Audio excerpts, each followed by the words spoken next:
I remember sitting in a dusty space in the Middle East some years ago, chatting with local believers who'd faced real persecution daily. One man shared how he had lost his job for refusing to hide his faith and was even beaten badly. He showed me the scars, yet he still found ways to share the gospel in his community. That conversation, it hit me hard because at home I'd grown up with this idea that faith and politics should stay separate in separate lanes, like the so-called separation of church and state. It's like some unbreakable wall. I'd vote every election, of course, pray for leaders, and figure that was enough. But over time, especially lately, God's been changing my whole outlook. I've realized that mindset that turned me into a passive observer, checking boxes while the world shifted to evil around me. It's just like gardening without pulling weeds and wondering why the flowers aren't growing. As kingdom leaders, many of us face this same tension. We've bought into the lie that integrating faith into public life waters down the gospel or risks turning us into Christian nationalists. By the way, Christian nationalist is just a pejorative term against those who disagree with you. But look around. Evil isn't staying in its lane. Gender ideology confuses our kids, telling them God's design is optional. Abortion and sex trafficking, they thrive in the shadows, while orphans and widows wait for care that often doesn't come. When we silo our faith, keeping it out of politics or our business, we create vacuums where darkness rushes in. It's not about comfort or a booming economy for its own sake. But if our freedoms just lead to self-focused lives, we don't deserve those freedoms. The real issue?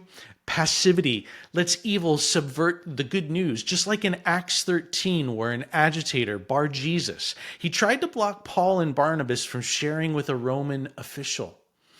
John 1 describes Jesus as full of grace and truth, 100% of both, not swinging between kindness and bluntness like we can do. That's our model, perfectly full of grace and truth. In Acts 13, Paul doesn't ignore the interference. He rebukes the evil spirit at work, creating space for the gospel to land. We need to do the same. Call evil what it is, whether gender confusion defying God's creation or systems ignoring the vulnerable. But do it with compassion, seeing every person as an image bearer. Push back not for power, but to till fertile soil for the kingdom. It's time to stop letting HR and legal tell me what it's okay to say something. Remember, our faith is spelled R-I-S-K. Imagine what happens when we integrate faith everywhere. No more faith over here and politics over there. Let social media debates turn into DM invitations for real conversations where you share truth with genuine care. Business decisions get filtered through, will this matter forever? Not, will I make people feel uncomfortable? We are leading and trying to take people into a place where they understand eternity. In my own journey, I've been shifting from passive engagement to opening doors to places that are unexpected, pushing back on culture's lies. Hey, sometime ask me about the gender-confused lady who borrowed my car for her driving test. I'd love to tell you about it.